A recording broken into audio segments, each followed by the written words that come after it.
Hello everyone, and welcome back to my channel.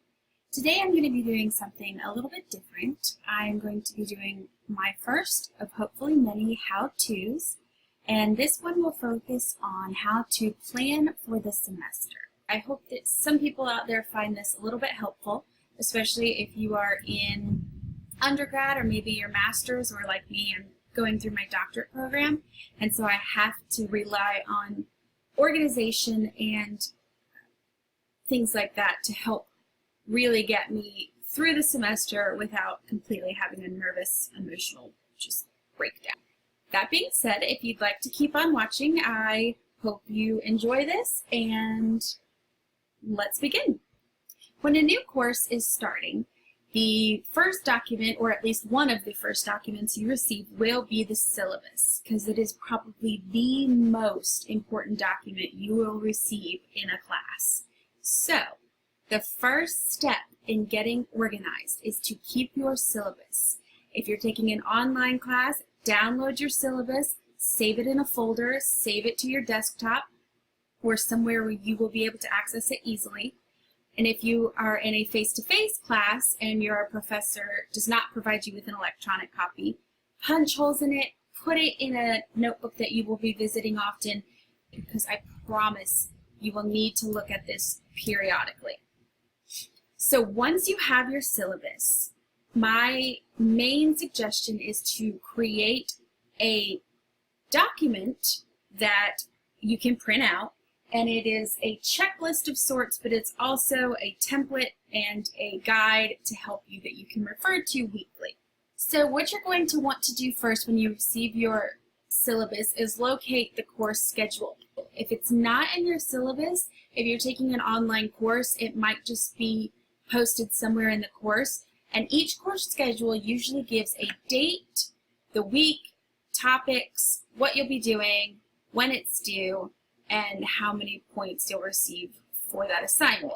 And I apologize if you can hear my cat and my dog. We've got, or the thunder, we're getting like a torrential rainfall right now, and any barking or meowing you can hear, I apologize.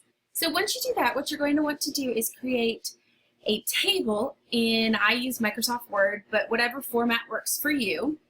And this is the information you're going to be inputting into that.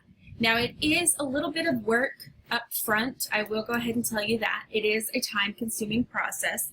However, I cannot explain how much easier my semesters will be or have been since I started doing this. What I've done is I've listed my important information here, so the week, the date, the weekly work, assignments due, and additional notes. And then I've created a section for each class. Now in the winter I took 3 classes, however this semester I'm only taking 2. So I would delete this third column, but I'm just going to leave it here for right now. Alright, the first thing we're going to do is we're going to fill out this information right here. So we have week 1. My first class is going to be EDUC 7013. And the class title for that is Qualitative Research. Now, I like to put the professor's name here. You don't have to do that. You can if you'd like to. But I do like to do that because when you're emailing people, especially in the beginning weeks, you forget which professor belongs to which class, and it just makes it a little bit easier to know who's contacting you. So I'm going to fill out my second section here. So now that I've gotten the information for my classes, down here you'll see I'm just going to change these. And for each one I've put weekly work with a little room for checklist, assignment, discussion forum, initial response, reply 1, reply 2. Now, I personally know the setup of my classes because they are online. I know that I will have discussion forums to complete. I know I will have to give an initial response in online classes that you reply to at least 2 people. Some professors require more, some require less. It's just up to the professor. I personally know that I will have discussion forums almost every week, so it's much easier to erase something than it is to go through and type discussion forum, initial response, reply, and reply on each week. So that's how I've set this up. What I strongly encourage you to do next is copy the chart. Actually, let's start down here. Copy the chart, go to the next page, and paste it. Change this to week 2, and do that for every single week you have in the semester. My online courses are 12 weeks long, so I would do this until I've gotten 12 weeks. Do not enter information into these until you have done that, because erasing and re-entering information is a pain in the butt. So strongly encourage you, once you have it like you like it, copy it, paste it, change the week number, and then you can go back in and start modifying them to fit that week's needs. So now it comes down to simply copying and pasting or retyping the information here. The weekly work is basically what the professor expects you to do. Do you have readings you have to do? Do you have an article you have to look up? Is there a video you're supposed to watch? It's just the regular weekly assignment. Assignments due are the assignments due for that week. And each syllabus is typically set up different depending on teacher preference, university policy. My university has a specific template that professors are required to use for their syllabus, so I know what to expect. But you might have 3 different styles of syllabi in front of you and you just don't know what you're looking at or what's going on. The additional notes I'm going to save for a minute and show you what I do with those in a second. I'm going to go through and I'm going to say, okay, these are my dates. So I'm going to do April 4th through the 10th. I'm going to look at Learn. Learn is my weekly work. I see I have to read chapters, read articles, view presentation, and view another presentation. I'm going to copy, I'm going to paste, and it will look like that if you copy and paste. It's easier to at least for me, I should say, it's easier to reformat than it is to type this all in there. The next thing I'm going to do is look at the assignments due. That is the apply section for this particular syllabus. They give the assignment that I have to do and the due date. So what I'm going to do here, because it's so few assignments, I'm just going to go ahead and type them in. So as you can see here in the apply section, that is all he has given me for week 1. I now have to go and say, what the heck is this week 1 assignment? So I'm going to scroll down. Now you can do this before or after you put in your weekly work and assignments for each week. I personally like to do it now, but that's just me. So I come down here and I see assignment descriptions. Now some professors have these up in the weekly course layouts. Some professors do like to add it as an appendix, and some professors are just so sweet and they don't provide you with any information at all. So luckily, I do have some assignment descriptions. So that is what I use the additional notes section for. So I will put EDUC 7013, and then I'll just do a bulleted point. And I see here that the week 1 assignment is the philosophical assumptions paper. You can leave it as week 1 assignment. I like to go back in philosophical assumptions and actually give the name. That way when I print off my rubrics later, I can look and say, okay, I need this rubric for this particular one. So I'm just going to put philosophical assumptions assignment, and then under that I'm going to move my thing over. And I'm just going to copy, paste. There we go. So as you can see, that just gives a little explanation as to what the assignment is.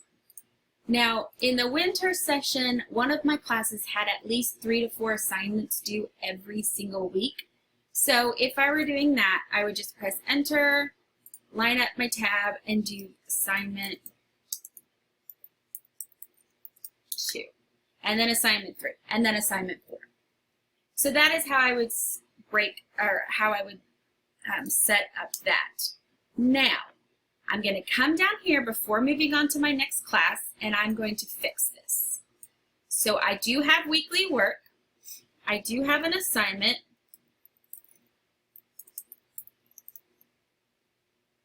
And I do have a discussion forum. I'm required to do a response and 2 replies.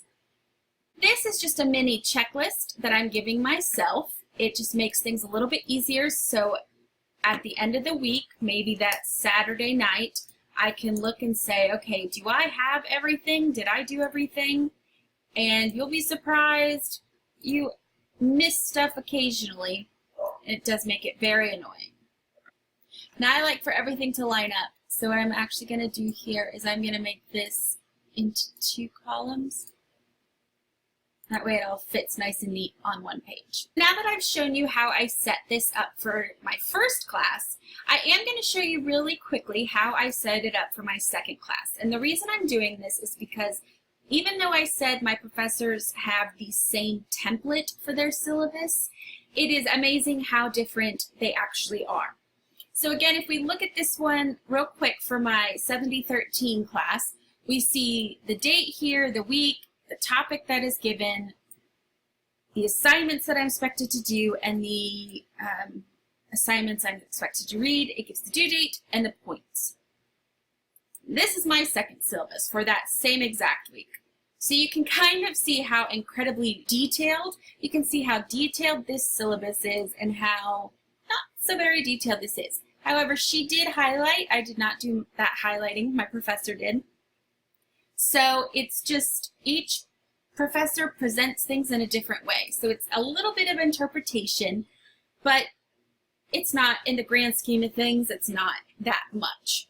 So for my weekly work, what I have to look at is I have to do a bit of decoding for this one. So I'm going to read over this one first, because with this syllabus, it was a lot easier just to say, oh, learn, that's my weekly work. Oh, apply, those are my assignments. So here I'm going to look and it says, sign up for a telephone appointment with the instructor, budget 30 minutes for the conversation, you're responsible for calling, respond to week 1 discussion board item, review your classmates' post. Okay. The weekly work, all I'm going to do is budget time for phone appointment with professor. That's all I'm going to put for the weekly work, because my assignments will be sign up for telephone appointment with professor, discussion forum, initial post. That is due on Saturday by 8 p.m. And then I have discussion forum response 1, discussion forum response 2. So I have done these 4 boxes just like that. If I had a 3rd and a 4th class, I would do the same exact thing. Now, there aren't any assignments for 8033 that are like earth-shattering that I would need to put down here. But if they were, all I'd simply do is hit enter, EDC 8033, and I would do the same exact thing. So all of this would be the same. I'd go down here. I don't have well, it's not really an assignment, so I'm going to take off assignment and I'm just going to put phone conference here. I do have discussion forums of the initial responses and reply. After I do that, I would scroll down to my week 2 and I would enter in the date. So the second date is April 11th through the 17th. I would go back, I would look at my second week here, I would add my weekly work, my assignments due, and then my additional notes. So as you can see here, it says week 2 discussion forum, initial post. So I don't actually have any additional notes that would be needed for this particular class for week 2. Looking at 8033, so again, nothing really earth-shattering here, so I would not need any additional notes. If I talk to my professor, if I get an email, I can add things as the week goes on. But other than that, nothing too terribly crazy there. So this is how I organize myself at the start of every semester. And I find that it really helps keep me on track. It helps me see what things I can kind of get away with procrastinating, and it also shows me what things I absolutely have to get done right here and now. So I want to show you what a full semester actually looks like. This is what the final product of my spring semester looked like for those two classes I was talking about earlier in the video. As you can see, I started each week on a new page, and it does help because I was able to staple the rubrics for these various assignments, and I was able to flip through and put them in a clipboard and then check them off and move them out of the way once that week was finished. So I do hope that you enjoyed this video and learned how to plan for the semester, just an alternate way to plan for the semester. And I hope at least one person out there found it helpful and kind of inspired them to make a template for themselves that they can use each semester. And let me know in the comments below what you are studying, what are your majors, and how you organize yourself for the semester, because believe it or not, but I just absolutely love learning that about people and hearing all the different majors that people are studying. And don't forget to like and subscribe, and I will see you in my next video. I wish you the happiest of planning, and I will catch you later. Bye.